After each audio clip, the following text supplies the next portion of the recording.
In the heart of Africa's most populous nation, a glaring paradox persists. Nigeria, a country where women form nearly half the population and drive its informal economy, remains shackled by a political landscape dominated by men. From its first republic to the fourth, the story of Nigerian governance is one of male hegemony, a legacy that continues to shape power dynamics, even as voices like Senator Natasha Akpoti-Uduaghan rise to challenge it. The roots of male dominance long before Nigeria became a nation, traditional societies often relegated women to roles outside formal governance. Colonialism entrenched this exclusion, favoring male intermediaries and codifying patriarchal systems. Post-independence, the stage was set. Nigeria's first cabinet in 1960 had no women.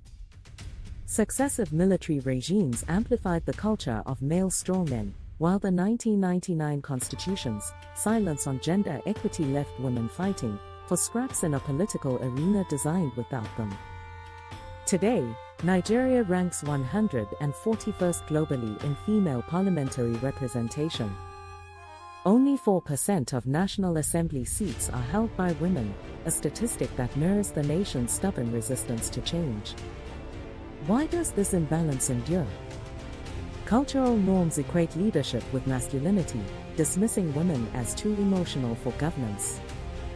Economic barriers lock women out, campaign costs in Nigeria's cash-driven politics are prohibitive, and patriarchal control of resources limits female participation.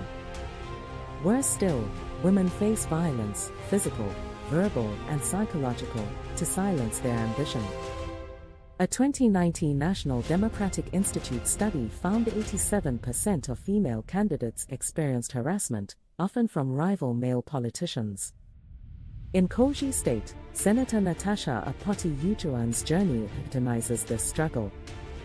A vocal advocate for equity, she faced threats, sabotage, and a prolonged legal battle to reclaim her 2023 Senate mandate, a victory overturned by courts due to electoral fraud linked to powerful figures, like Senate President Godswill Akpabio.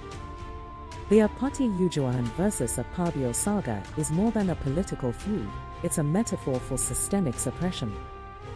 Allegations of intimidation, judicial interference, and media smear campaigns against Akpoti-Uduaghan reveal how entrenched interests weaponize institutions to stifle women.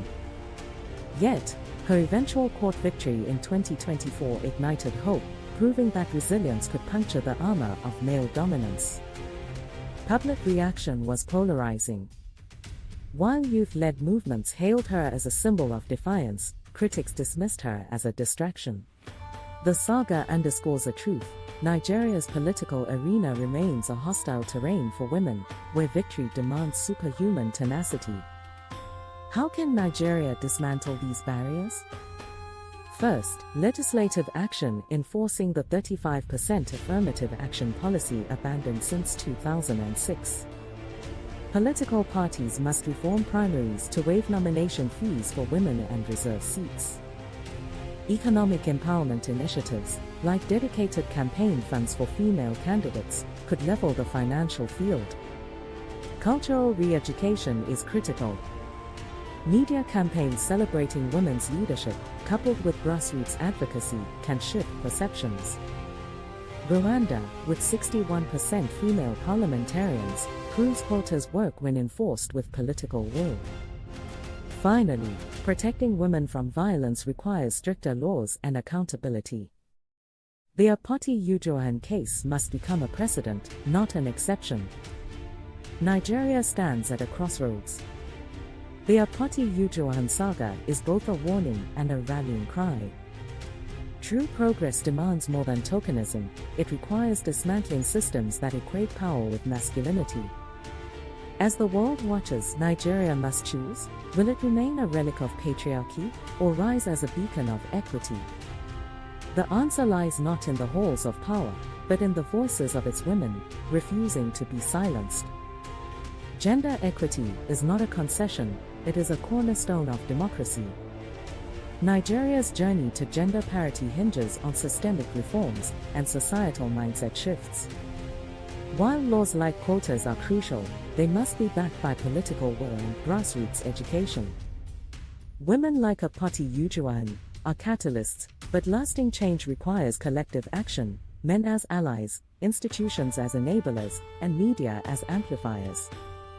The nation's future depends on embracing equity not as a favor to women, but as a necessity for its survival.